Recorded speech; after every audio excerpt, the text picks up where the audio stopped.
Ok, Márcio. Boa noite, meus irmãos. Sejam todos bem-vindos.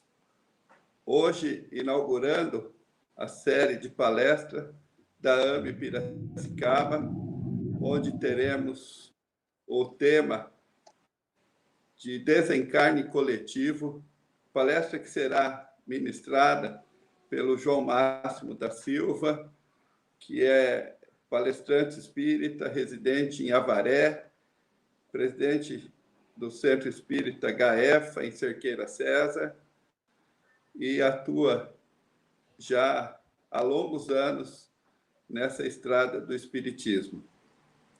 Eu queria dar boa-vinda a todos e falar que as perguntas que tiverem para o João serão respondidas no final da palestra. Peço que vocês façam a pergunta via o chat do YouTube, que nós estaremos transmitindo para ele, para que possam ser respondidas ainda essa noite. O Vitor fará a nossa prece inicial e, no final, a Renata estará fazendo a prece de encerramento. Agradeço a presença de todos e tenhamos uma boa noite e que a espiritualidade possa nos orientar, nos esclarecer e intuir o nosso coração da melhor forma possível. Assim seja, vamos lá. Nesse instante, possamos pedir a permissão para a espiritualidade amiga que possa orientar nosso palestrante dessa noite, João Máximo, e João possa se envolver em toda a luz de todo conhecimento, e João possa transmitir todo o conhecimento e toda a informação sobre o desencarne coletivo.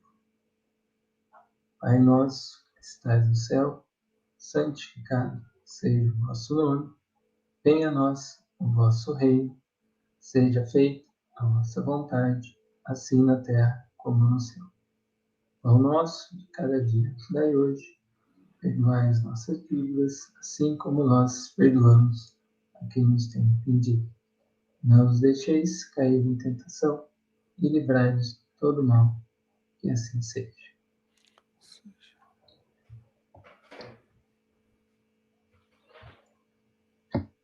João, microfone todo seu.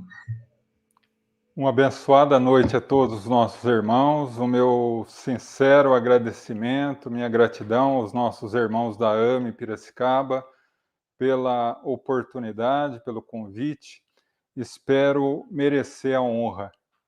Que Deus nos abençoe e nos ilumine nessa noite em nossas reflexões. Dia 17 de dezembro de 1961. Era um domingo de sol e céu azul em Niterói.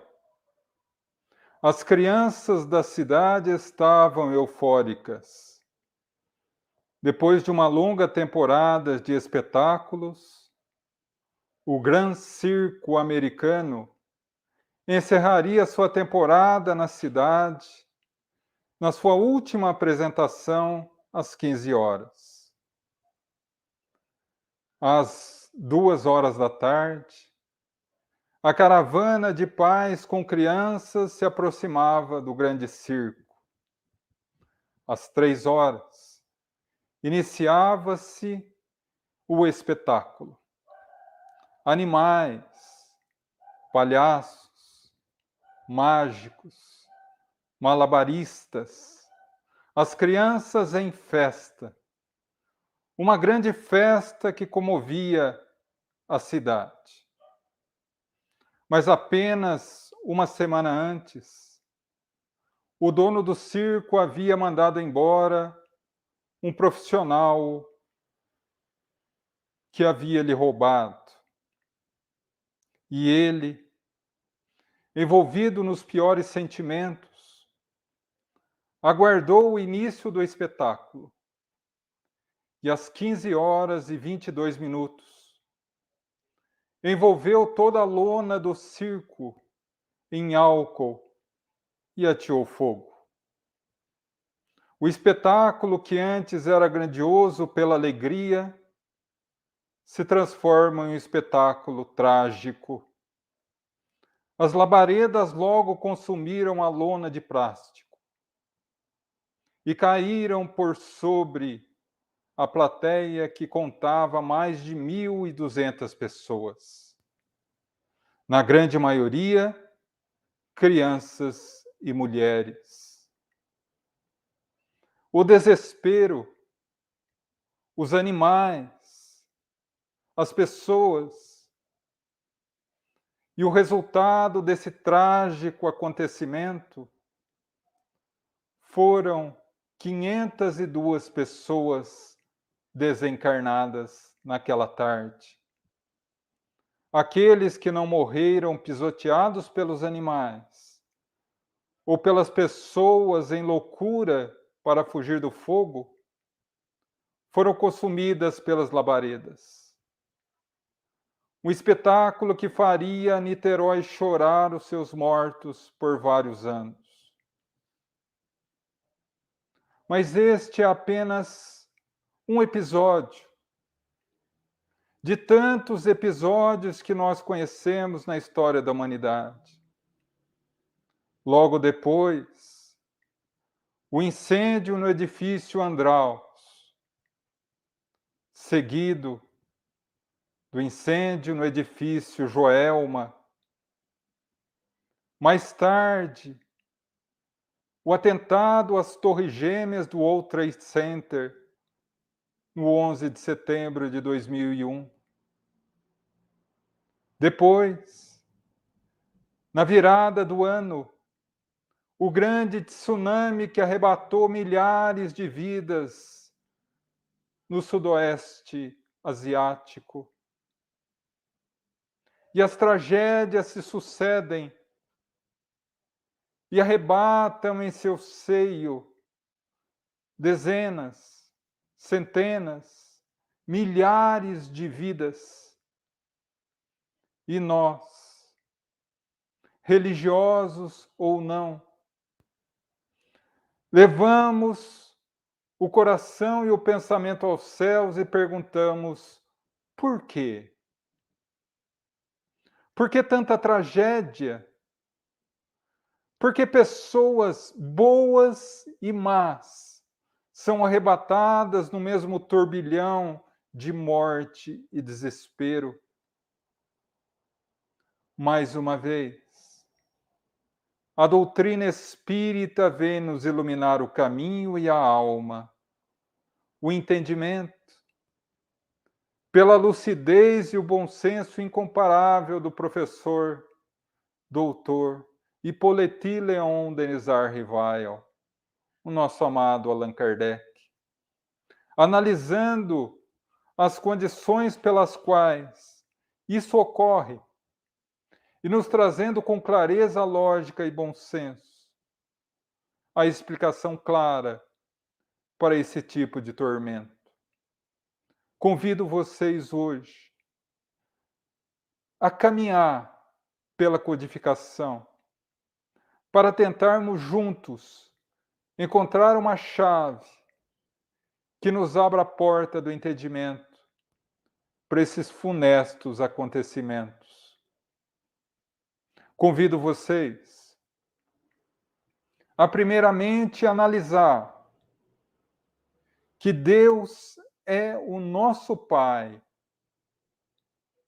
e nos ama profundamente.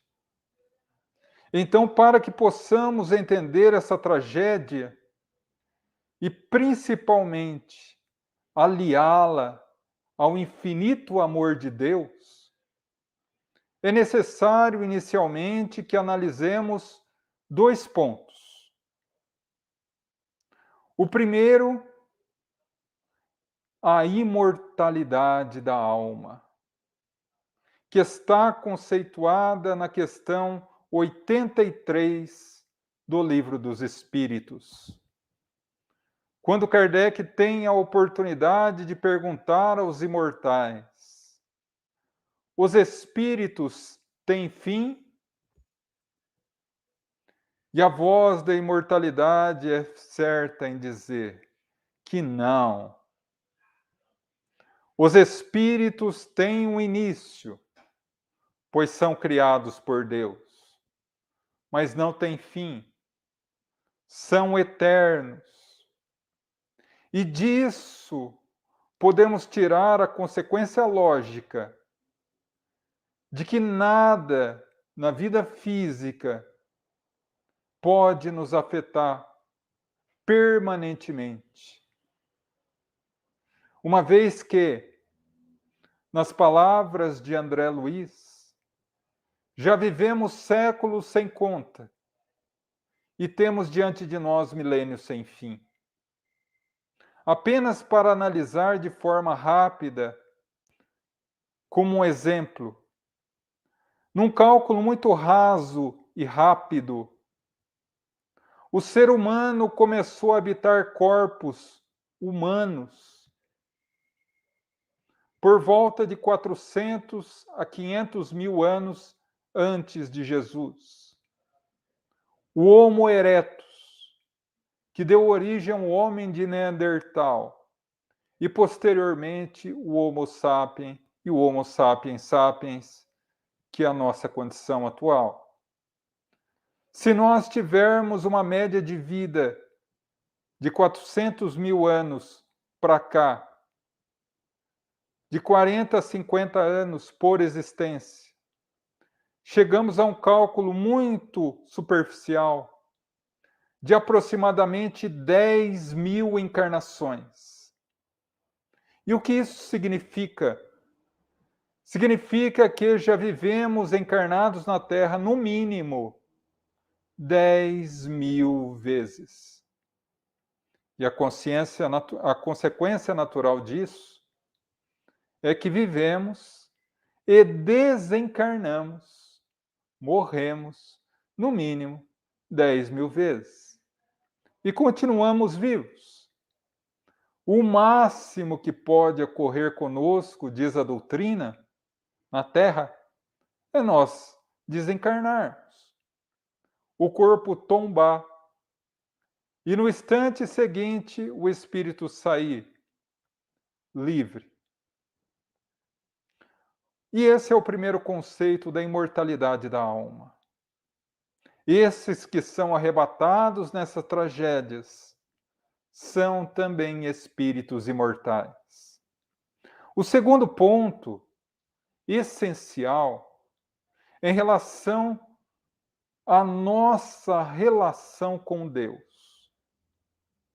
A questão 13, onde Kardec estuda as características da divindade e, mais propriamente, as qualidades, os imortais nos afirmam que Deus possui todas as qualidades em grau infinito, o que nos leva à conclusão lógica de que Deus é infinitamente justo e infinitamente misericordioso. Se ele deixasse de ser justo, ele deixaria de ser Deus. Se deixasse de ser misericórdia suprema, ele deixaria de ser Deus. Portanto, concluímos que tudo, exatamente tudo que passamos na Terra, é necessário para o nosso aperfeiçoamento moral. Se passássemos um dedo a mais do que o necessário, Deus seria injusto, pois existiriam injustiçados no mundo, e ele perderia sua condição de justiça suprema. Como diz Joana de Ângeles em outras palavras, no mundo existem injustos, existem injustiças, mas nunca injustiçados. Mas ele também é todo misericórdia. Isso indica que tudo que nós passamos na vida, nós temos força de superar, porque ele é misericórdia.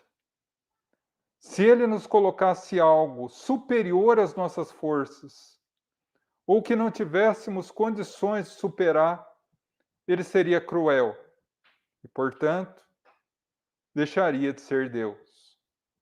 Ou nas palavras do nosso amado Emmanuel, se tu achas que tua cruz está pesada,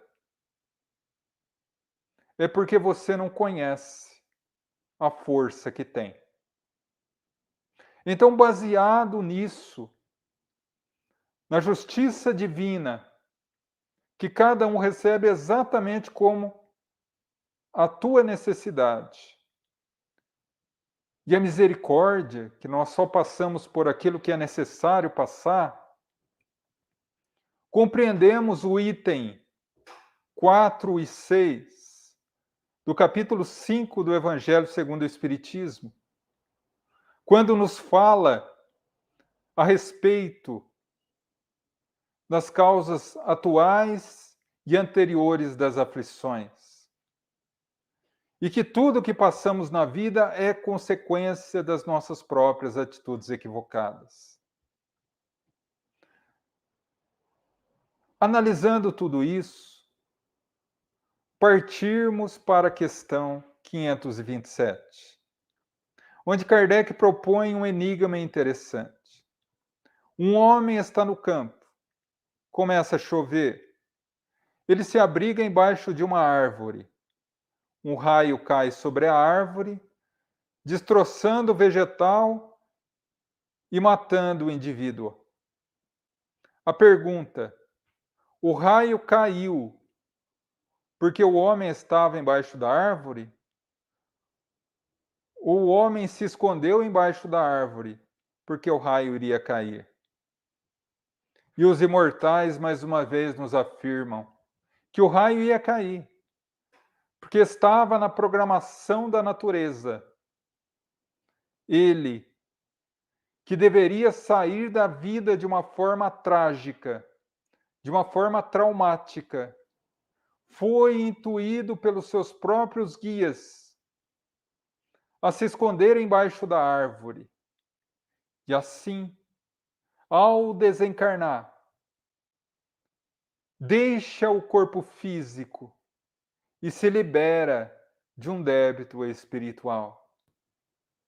Mas como entender essa definição? Será que Deus nos castiga dessa forma? É incompatível. Gostaria de convidá-los agora a abrir as páginas do livro Céu e Inferno, a Justiça Divina segundo a doutrina espírita. No capítulo 7, o último item, intitulado Código Penal da Vida Futura. São 33 artigos que definem a relação da justiça divina com o homem. E lá no artigo 8, é definido que toda ação corresponde a uma reação. Não há um só ato negativo, por menor que seja, que não gere uma perturbação. E, por outro lado, não há um só ato positivo que não traga consigo as consequências abençoadas. Por outro lado, no artigo 16, é consignado que a falta só é apagada da nossa consciência quando passamos por 3 níveis diferentes. O arrependimento, não deveria ter feito, me arrependo não farei mais. A expiação, que é a dor íntima de ter errado, é a angústia interior. A expiação é o sofrimento. E o terceiro, a reparação do mal que se fez. Só assim o indivíduo está totalmente limpo na sua consciência. E por que a consciência? Questão 621 do Livro dos Espíritos. A consciência é a lei de Deus presa em nós. É o nosso juiz. É aquele que determina os nossos destinos. O nosso destino está em nossas mãos, não está nas mãos de Deus. Deus nos abençoa, mas aquele que nos absolve ou condena somos nós próprios. Então, diante disso, a lei da justiça divina se dá em nós próprios. Vamos colocar um exemplo. Ao desencarnarmos, nós recebemos do banco da providência divina um cartão para utilização na vida física. E vamos usando. Cada ação positiva é um depósito. Cada ação negativa é um saque. Ao desencarnar, nós vamos ao banco da providência divina e puxamos o saldo. Se o saldo é positivo, indicativo que fizemos mais o bem do que o mal, resgatamos. Estamos habilitados a seguir a nossa jornada evolutiva em paragens mais luminosas. Mas se puxamos e o saldo é negativo, fizemos mais o mal do que o bem, temos a obrigação de retornar e quitar a dívida, reparar-se com a consciência culpada. E é exatamente isso que se faz e que gera os tormentos das mortes coletivas. Porque tudo é uma questão de sintonia vibratória. O nosso perispírito, que infelizmente por poucos estudos ainda, pela maioria dos espíritas é definido apenas como aquele instrumento do espírito que faz a ligação com o corpo físico, mas ele é o nosso modelo organizador biológico. E mais, o perispírito trata em nós como uma máquina fotográfica. Todas as nossas ações, palavras e pensamentos ficam gravados no nosso perispírito. Ações negativas, feridas, desajustes no perispírito. Ações positivas, luminosidade no perispírito. Quando nós nos equivocamos demais, fazemos determinadas feridas no perispírito que necessitam ser vazadas para o novo corpo físico, para que retorne a lucidez e a harmonia do corpo espiritual. E é exatamente aí que retornamos à pátria física e o nosso perispírito emite uma vibração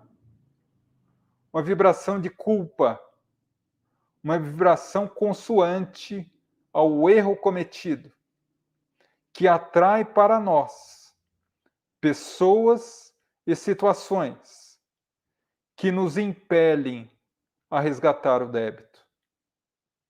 Então, dessa forma, aquele que rouba emite energia de furto e atrai para ele toda sorte de pessoas e acontecimentos que lhe possibilitarão experiências para reabilitar nessa área.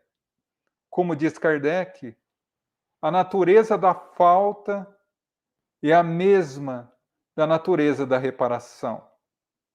Assim, temos condições de entender um pouco melhor a questão das mortes coletivas, ou o porquê.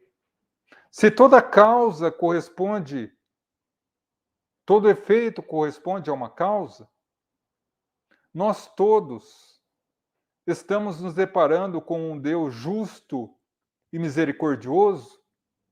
O fato dos indivíduos desencarnarem coletivamente gera em nós a conclusão lógica de que eles passaram por isso como consequência natural de algo equivocado. E como o artigo 8º do Código Penal da Vida Futura diz que toda questão negativa é gerada por uma causa negativa, o desencarne individual ou coletivo é uma forma de resgate de um ato equivocado. Mas vamos adentrar um pouco mais essa questão. No livro Obras Póstumas, segunda parte, o espírito Clélia de Pleitier nos informa que o espírito ele pode errar em 3 níveis diferentes. Ele pode errar na condição de indivíduo, na condição de membro de uma família e na condição de elemento de uma sociedade. Então, quando ele erra como indivíduo, ele erra sozinho, e sozinho resgata. Vamos imaginar que o indivíduo fumou a vida inteira e desencarna fumando. E justifica. Eu fumo com meu dinheiro. Eu fumo porque quem fuma morre, quem não fuma morre também. Vai justificando para sua consciência culpada. Desencarna. Ele errou sozinho. Sozinho ele vai reparar. Ele eventualmente pode voltar, por exemplo, com uma asma, com uma bronquite, com dificuldades no sistema respiratório, circulatório, cardíaco. Ninguém mais sofre. Ele sofre sozinho as consequências do que ele fez, sozinho. Há um caso muito interessante de um grande médium espírita, de um grande espírita, Peixotinho, que morava no estado do Rio de Janeiro, na cidade de Campos, que era médium de materialização. E Sheila, a sua mentora espiritual, tinha a característica de ação de curar asmáticos. E ele era asmático.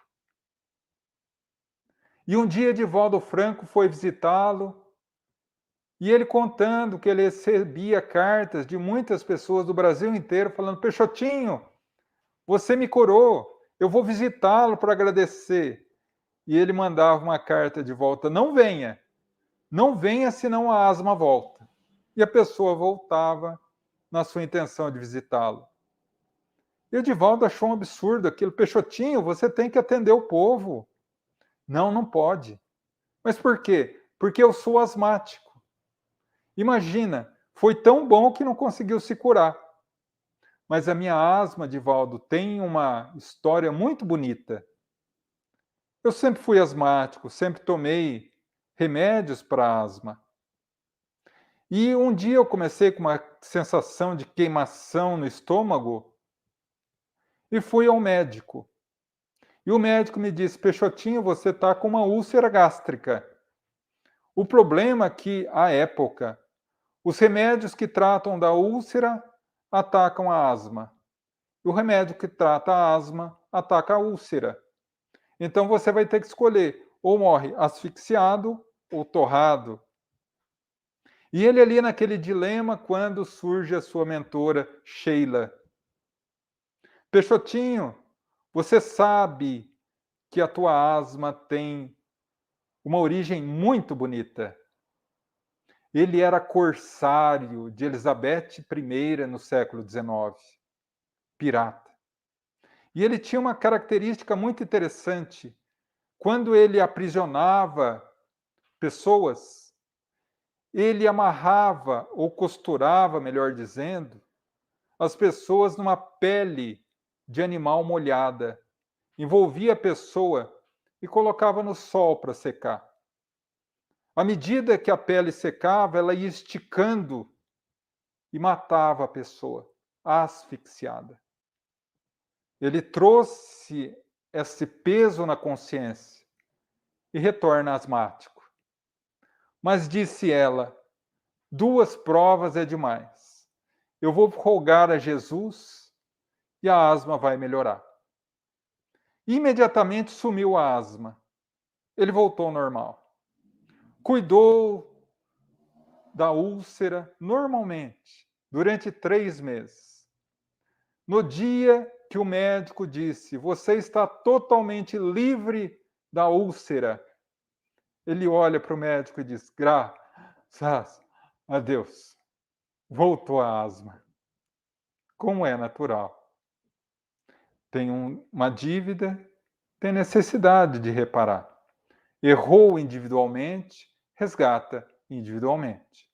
Mas o indivíduo pode errar como membro de uma família. Junto, a família erra. Juntos, vão resgatar. O que é muito comum. Muitas vezes nós vemos uma família vinculada a um determinado vício, uma família vinculada à agressividade, uma família vinculada ao roubo, uma família vinculada a um determinado vício moral. Juntos erraram, juntos voltam para resgatar. É o exemplo de famílias que têm a marca genética de uma determinada doença. Com determinada idade, os membros dessa família surge uma doença. Seja um determinado órgão, seja um determinado câncer ou qualquer tipo de patologia, e acabam desencarnando por isso. A medicina nos fala que é genético, mas por trás do fator genético há o fator do espírito em prova ou expiação. Então, juntos resgatam. Políticos, e aí eu convido vocês a um exercício de imaginação, porque isso quase não existe no país. Políticos e suas famílias que absorvem do erário público em seu benefício próprio, retirando a saúde, a paz, a tranquilidade, o auxílio da sociedade para o seu benefício próprio e retornam pelo peso da consciência culpada, erraram juntos e juntos retornam. Muitas vezes escravos da gleba, escravos da sociedade. Aqueles que trabalham de sol a sol no campo, boias frias, e mal têm dinheiro para se alimentar, devolvendo à sociedade, em um tempo que retiraram da sociedade aquilo que não lhes devia e não lhes pertencia. Erraram em família resgatam. E em terceiro nível, podemos errar como elementos de uma sociedade. Uma sociedade maior que está assinalada por um determinado vício, um determinado preconceito, juntos erram, retirado naturalmente os felizes exceções. Juntos reencarnam para reparar. É o caso de determinados países que, desde que conhecemos a sua história, são perseguidos. Países, raças, populações que são perseguidas. Erraram coletivamente resgatam. Então, dessa forma, meus irmãos, muitas vezes, o que se parece na Terra uma tragédia sem tamanho, espiritualmente uma oportunidade abençoada de redenção para o espírito. Mas alguém pode estar perguntando, João, mas Jesus não disse que o amor cobre a vastidão de pecados do mundo? Sim. A segunda carta de Pedro, capítulo 1, versículo 4, dizendo para nós que o bem apaga o mal feito. Sim. Poderiam ser resgatados pelo amor, pela prática do bem. Mas há um fator essencial nessa equação, um fator pernicioso da nossa mente, que as raias do complexo de culpa, levando o indivíduo ao remorso, e leva ele a escolher voltar para a vida física e muitas vezes resgatar da mesma forma ou de forma semelhante ou trágica os equívocos cometidos. Na década de 70, um avião Boeing estava próximo ao aeroporto de Paris, quando iniciou o processo de aterrissagem e começou a incendiar. Os pilotos, apavorados, começaram os procedimentos para avisar a tripulação as atividades que deveriam assumir como prevenção ao acidente. Quando uma jovem comissária de bordo, que estava na cabine do avião, abriu a cabine, observou a tripulação e, abismada, ela viu na população que estava ali, na tripulação, não eles na forma que estavam, mas de corsários do século XVII. Todos desencarnaram, menos ela. Ela afirma essa visão que teve em uma entrevista que deu posteriormente. Erraram juntos. Juntos se vincularam para resgatar. Havia pessoas de vários locais do mundo naquela aeronave. Havia crianças de vários locais de Niterói naquele circo. E eu me recordo do último capítulo do livro Ave Cristo, quando os romanos, pegos nas catacumbas de Roma pelos soldados de Tigerinos, são encaminhados ao circo máximo para serem entregues aos leões. Eles começam a orar e cantar hosanas a Deus. Os portões se abrem e eles entram na arena. Logo as feras são soltas. Pulam neles, rasgam o ventre. Os corpos vão caindo, as vozes vão cessando. E do plano físico, uma verdadeira tragédia, ovacionada por quase 80 mil romanos no circo máximo.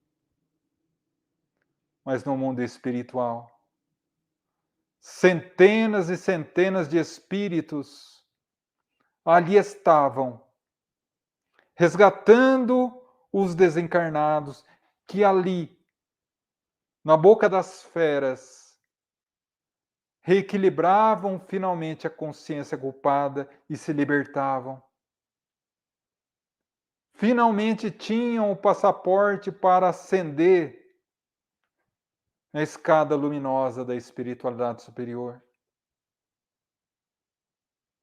Me faz recordar aquela manhã gloriosa e trágica ao mesmo tempo. às margens do rio Quinzon, como descrito no livro de Reis, capítulo 2, quando o profeta Elias ganha o desafio do rei Acabe, e por ser o grande vitorioso, manda decapitar os 400 sacerdotes de Baal. E mais tarde, 900 anos depois, em um baile, em uma festa, a inconsequente Salomé pede a cabeça de João Batista em uma bandeja de prata. E Elias, que nas palavras do próprio Cristo é o maior filho de mulher nascido na terra, resgata o seu equívoco às margens do rio Quinzon, há 900 anos atrás. Isso me faz lembrar, meus irmãos, da tragédia da Boate Kiss, da tragédia do circo, de tantas tragédias. Mas, quando abrimos o livro Casos e Crônicas do espírito Humberto de Campos, pelas mãos abençoadas de Francisco Cândido Xavier, e nos detemos no capítulo 6,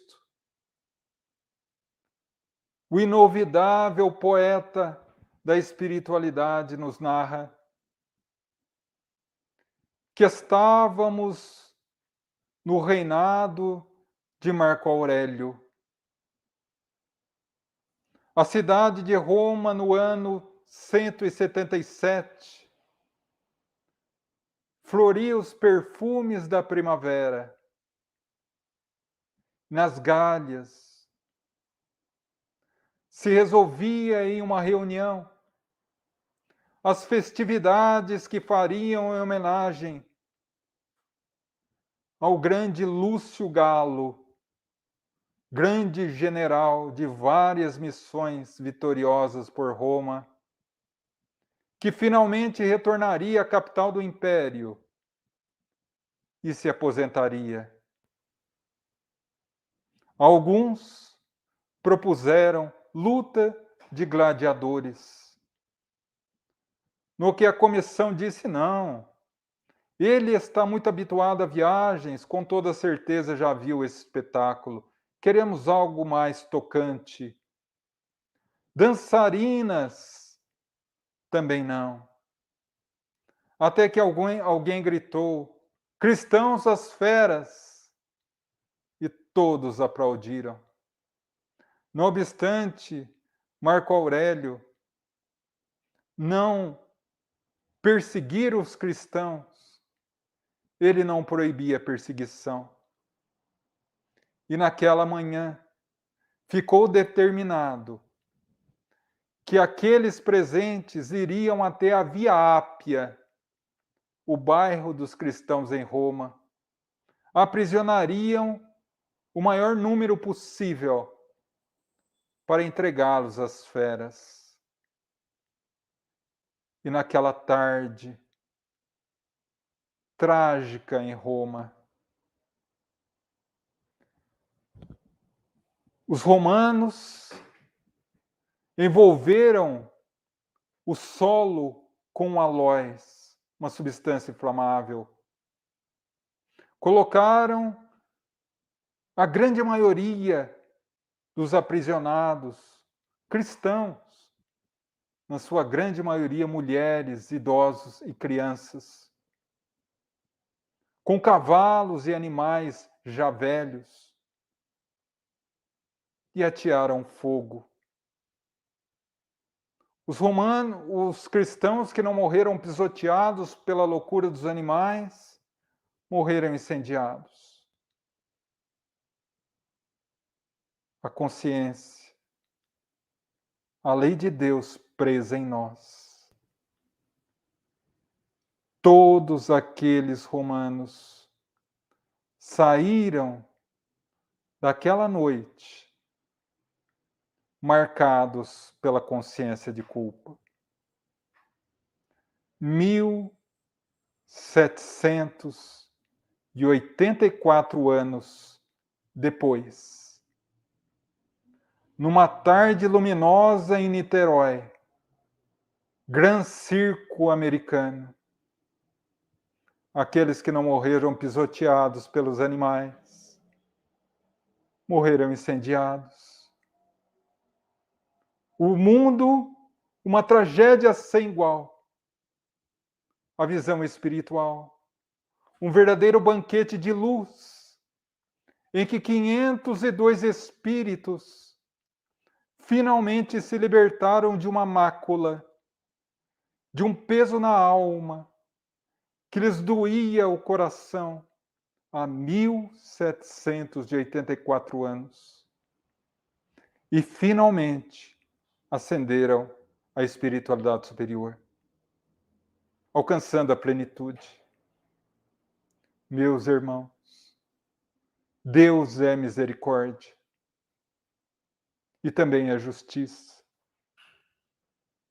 Não foi por outro motivo que Jesus nos orientou: reconcilia com teu adversário enquanto estás a caminho com ele, para que não suceda que ele o entregue ao ministro da Justiça e ele o coloque ao cárcere, e de lá não saia até pague o último ceitil, a moeda de menor valor na Palestina à época. O nosso grande juiz é a nossa consciência. E aquilo que nós vemos como mortes trágicas e coletivas, como uma verdadeira catástrofe do ponto de vista físico, em realidade é um resgate. E aí muitas vezes possam nos perguntar: mas por que 1784 anos para resgatar? Naturalmente, que ao longo desse tempo todo, muitos que estavam ali no Coliseu resgataram, cada qual ao seu turno, de uma forma ou outra, mas ainda faltavam 502 que necessitaram desse tempo todo para ter forças de passar pelo desafio da morte trágica e tirar dela a luz necessária para se elevar aos céus. Porque Deus é misericórdia e a justiça. As mortes trágicas, como todos os desafios trágicos da nossa vida, são verdadeiros remédios de luz que Deus nos concede com a abençoada oportunidade de redenção das nossas almas, ainda cativas nos celeiros do mundo físico. Minha gratidão, meus irmãos, e fico à disposição para as questões.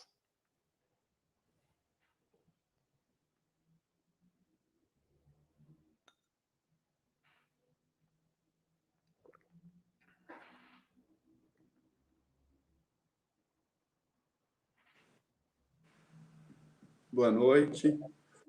João, parabéns pela sua exposição. Se algum irmão tiver algum questionamento, alguma pergunta, pode colocar no nosso chat e será passado ao João. Então, a Jocely comenta aqui que o desencarne coletivo é ação e reação se cumprindo. Exatamente. Exatamente. Ação e reação se cumprindo. Nós temos a noção de que tudo de mal, de incômodo, de dor, de dificuldade que nos ocorre na Terra é para o nosso prejuízo, talvez por uma herança ancestral de castigo, de punição de Deus. Mas, em realidade, nós somos os grandes artífices do nosso destino. Nada nos acontece sem que nós não tenhamos a responsabilidade sobre o fato. Então, é exatamente isso. O desencarne coletivo nada mais é do que a espiritualidade superior programando meios para que aqueles que devam a consciência cósmica através da sua consciência individual possam reunir-se na mesma situação que se dará, para que possam se libertar juntos. Porque seria inconcebível imaginar que em qualquer tragédia coletiva apenas um estivesse ali e desencarnasse sem necessidade. João, o Alexandre faz a seguinte pergunta. João, como interpretar o elo de ligação entre a pandemia que passamos e o desencarne coletivo? Sim, Alexandre, obrigado pela questão. Realmente, a pandemia, ela nos veio à Terra em um momento clímax da humanidade, em um momento de transição planetária. E como tal, nós vemos no capítulo 19 do livro A Gênese, de Kardec, Os Tempos Estão Chegados, quando ele descreve as características do período de transição. E dentre essas características, ele nos fala em processos de muita dificuldade coletiva, o que engloba os desencarnes coletivos. Então, a pandemia, ela veio não como castigo, mas como meio de auxiliar a humanidade a evoluir mais rápido. Quando nós vemos a questão, por exemplo, 732 do Livro dos Espíritos, quando Kardec faz menção à espiritualidade superior dos flagelos destruidores, perguntando qual o motivo, qual a razão dos flagelos destruidores, a espiritualidade maior nos afirma que eles vêm como meio de fazer a civilização humana avançar mais rápido, auxiliando de forma muito mais eficiente para que nós possamos evoluir. Então, a pandemia, do ponto de vista espiritual, é uma oportunidade da humanidade, como um ser coletivo que somos, evoluir de forma mais rápida. E a pandemia nos traz isso. Não necessariamente que aqueles que se vão ao mundo espiritual pela pandemia são maus ou espíritos que tenham esse comprometimento. Não, o que eu costumo dizer é o seguinte: a pessoa, ela não desencarnou porque contraiu o vírus. Ela contraiu o vírus porque ela tinha necessidade de voltar para o mundo espiritual. Então, nesse sentido, nós fazemos essa ligação entre a pandemia e os desencarnes coletivos que, no fundo, se vinculam ao processo de erro e acerto de todos nós.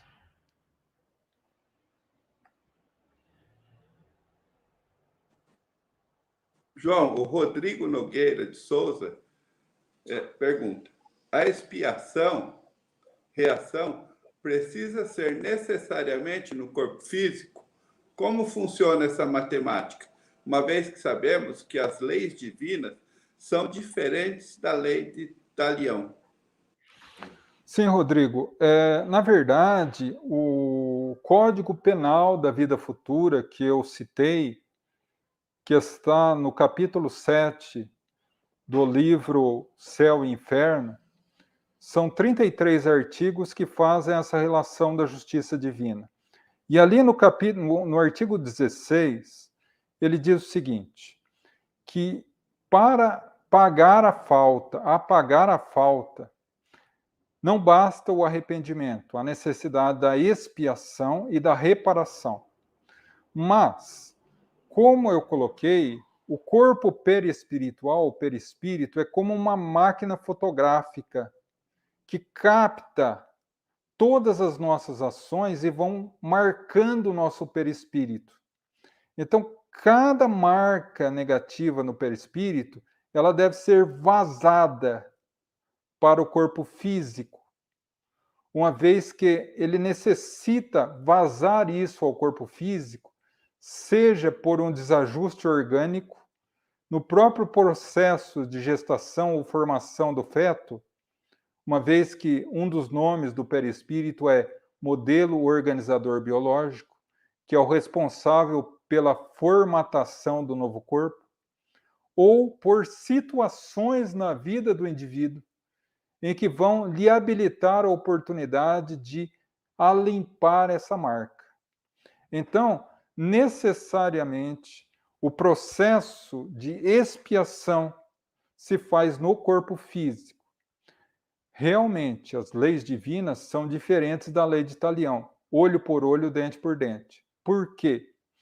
Porque, na realidade, a questão está muito mais vinculada ao espírito escolher a forma com que ele quer resgatar do que propriamente a lei de Talião. Porque se nós fôssemos levar a ferro e fogo, ou de forma concreta isso, nós deveríamos analisar o seguinte: quem matou em próxima encarnação deveria ser assassinado. E não é assim que ocorre, né? Então, o fator passar pela mesma situação que fez passar está muito mais vinculada à consciência de remorso do espírito, que lhe ocasiona a oportunidade de passar pela mesma situação, do que propriamente uma escolha das leis divinas. Porque a lei divina lhe dá a oportunidade de resgatar pelo bem. Vamos utilizar um exemplo que eu utilizei, o fumo. Há a possibilidade da pessoa que tem essa vinculação com o fumo, ela retornar ao mundo físico com enfisema pulmonar, com uma bronquite asmática, com câncer, com problemas graves no corpo físico? Sim. Mas ele pode resgatar pelo bem. Ele pode ter no seu plano reencarnatório, por exemplo, trabalhar na área da saúde em benefício a essas pessoas vitimadas pelo cigarro. E assim, pelo bem, resgatar. Tá bom?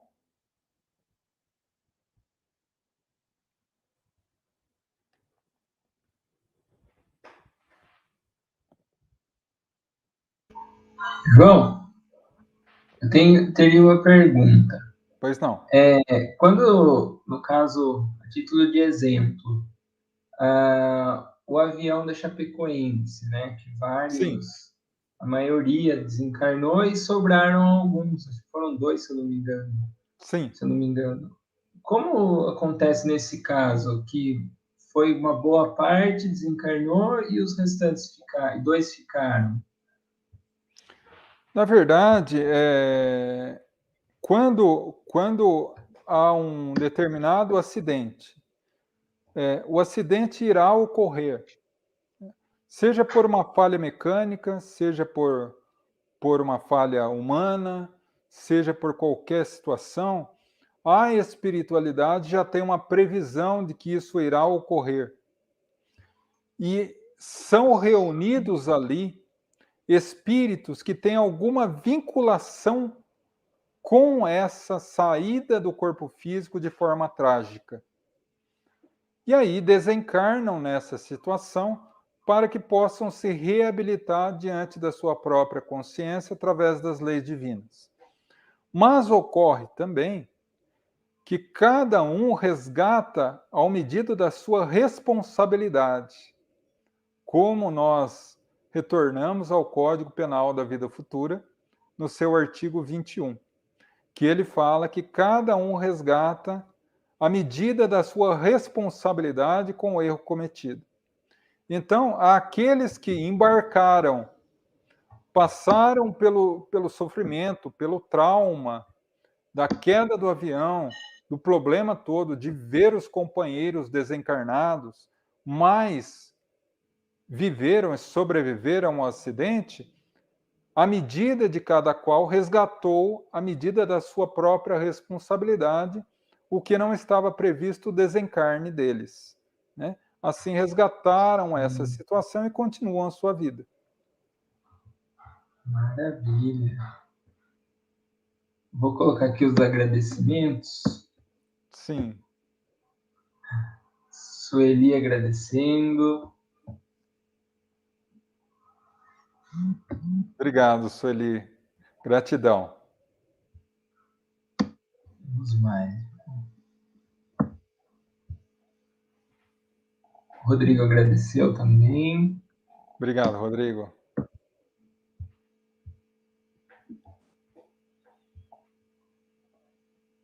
E a Evandra. O comentário da Evandra? Sim, coloca o último comentário.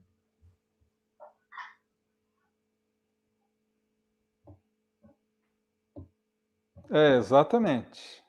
Exatamente. Tudo nos vem para que possamos construir uma vida melhor, né?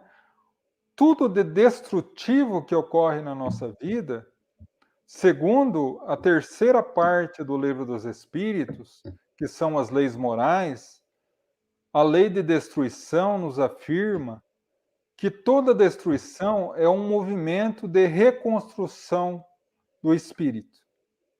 Então, todos os processos que fisicamente nós vemos como destrutivos são processos de regeneração da alma, né? Então, a nossa visão realmente é muito distorcida em relação a isso, né? Eu só vou colocar um exemplo bem rápido. Talvez vocês conheçam, porque é um exemplo muito conhecido, está em várias obras biográficas do Chico. Certa vez, uma mãe foi até o Chico dizendo que seu filho, que havia nascido cego, surdo e mudo, estava diagnosticado pelos médicos com um problema sério nas pernas e iria perder as pernas. E ela perguntava onde estava Deus que permitia isso. Emmanuel, respondendo à dúvida, lhe afirmava que esse irmão era um antigo suicida, que ele havia desencarnado pelas mãos do suicídio nas últimas 10 encarnações. E que sempre que ele chegava no momento da prova, ele se matava. E agora, a espiritualidade superior, vendo que ele imaginava a vontade de se afogar em um lago próximo à casa, lhe concedeu a bênção de perder as pernas para não consumar novamente o ato. Então, fisicamente é uma tragédia, mas espiritualmente é uma bênção.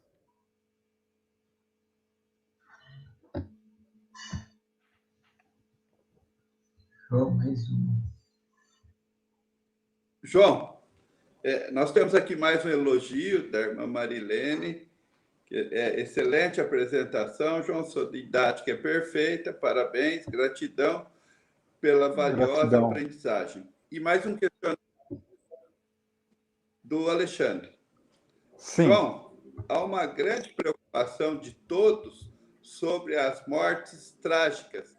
E qual o grau de sofrimento dos espíritos nos minutos ou segundos finais? Você poderia discorrer a respeito?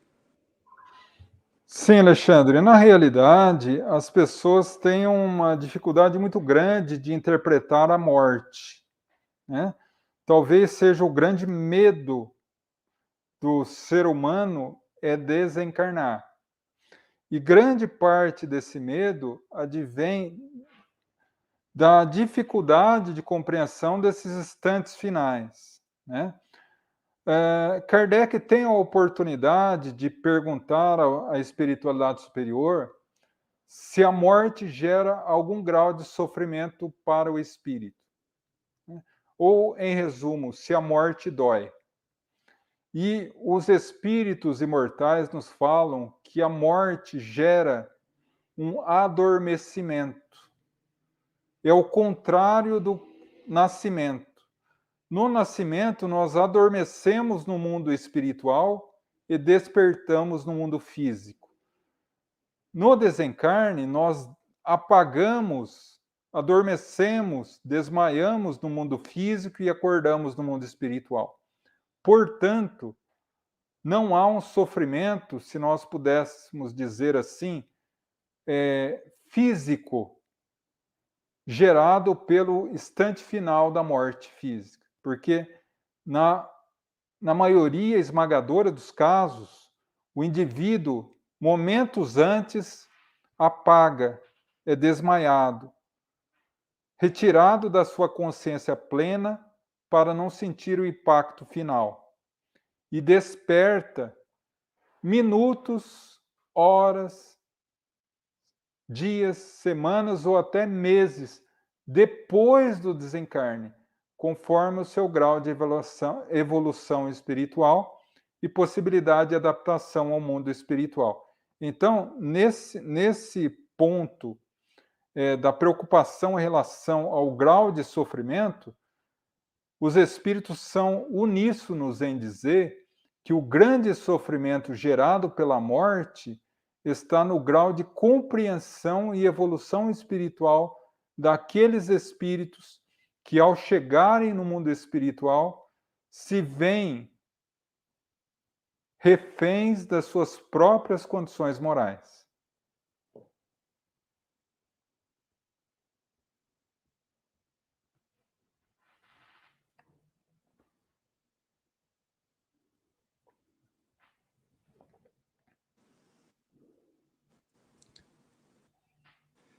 Bem, João, não temos mais perguntas e eu gostaria mais uma vez de te agradecer a presteza e a felicidade e a gentileza que você sempre atende aos meus chamados para apresentar alguma coisa aqui para a nossa AME, até chamados de última hora, como já fiz com você, de 30 minutos antes de ligar. Você sempre nos brinda de forma brilhante, maravilhosa, com a inspiração que você sempre tem dos seus mentores. Gostaria que você pudesse ter esse conhecimento e essa lucidez espiritual a cada dia. Muito obrigado, João.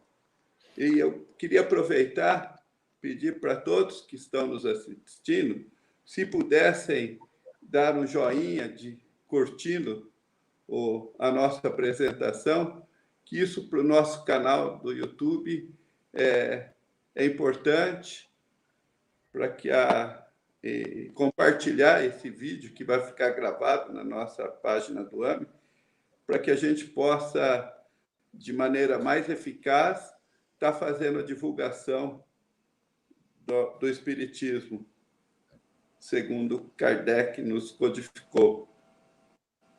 Muito obrigado, uma boa noite a todos, e a Renata vai fazer o nosso encerramento. Mais uma vez, João, nós agradecemos por todo esse conhecimento, por toda essa facilidade de passar a nós tudo que está retido no seu espírito. Que possamos, nessa noite, fazer uma reflexão de tudo isso e tirarmos da grandeza do Senhor, da misericórdia, que temos a oportunidade de resgatar os nossos erros passados gradativamente, né?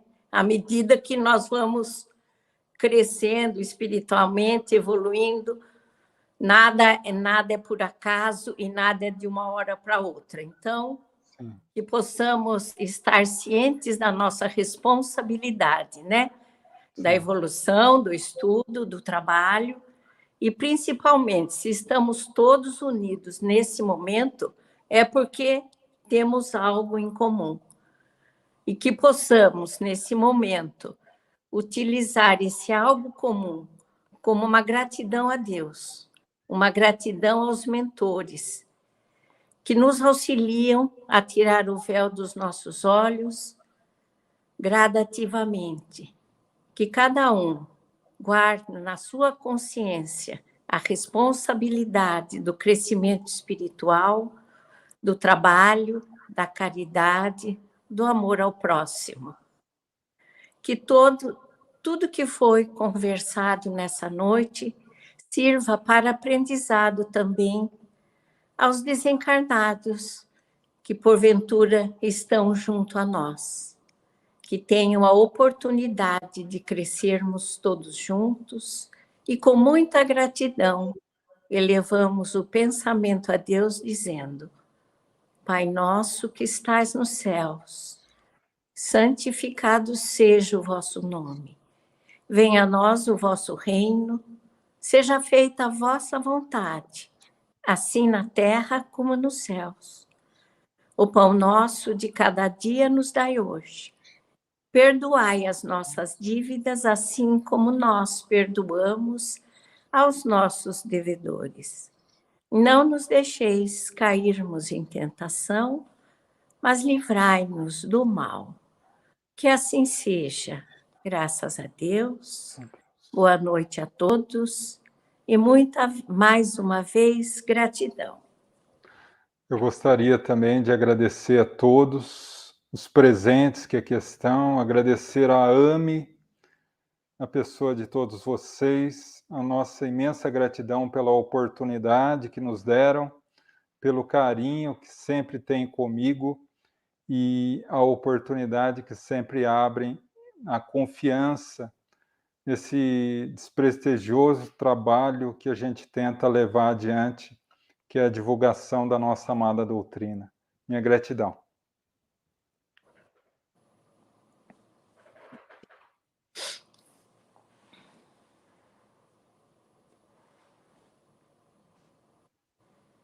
Eu gostaria de lembrá-los que a nossa próxima palestra será no dia 2 de março,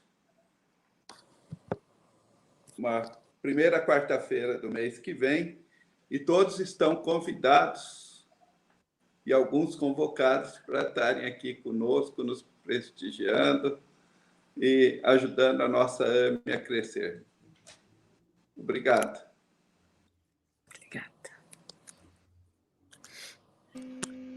Obrigado, boa noite a todos. Boa noite. Boa noite, boa noite Obrigado, a todos. João. Tchau, tchau. Boa noite, obrigado. Quem vai sair?